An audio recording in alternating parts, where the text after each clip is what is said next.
Hello, খুব তো বলছিলা যে 30টা চাকরির ভাইবা দিছো, ইন্টারভিউ দিছো, তোমার চাকরি হয় নাই, চাকরি হবেও না, চিটাং এই পয়সা মরবা। তুই একটা কুফা, তুই আমার লাইফে যতদিন ছিলি ততদিন আমার লাইফে কিচ্ছু হয়। ব্রেকআপ করছিস দেখে আমি চাকরিটা পাইছি। যদি আরো আগে ব্রেকআপ করতি তাহলে আমি আরো আগে একটা ভালো চাকরি পাইতাম।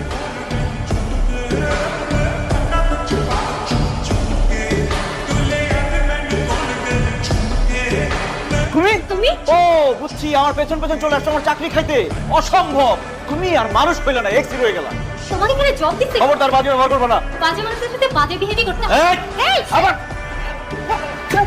আরো একটা পরিচয় আছে, ও আমাদের চেয়ারম্যান স্যারের মেয়ে। হোয়াট? আমি বিশ্বাস করি না। স্যার ঘটনা সত্যি। অনেক বড় বড় কথা শুনাইছো না আমাকে, এখন দেখো আমি তোমার সাথে কি করি। এই ভদ্র মহিলা যেখানে আছে সেখানে আমার পক্ষে কাজ করা সম্ভব না। আমি এক মুহূর্ত থাকতে চাই না স্যার, আপনি আমাকে স্যাক করে দেন এক্ষুনি। কিন্তু সেটা তো হবে না। নাই তুমি না বলতে তোমার অফিস জয়েন করতে, হ্যাঁ বলেছি তো। আমি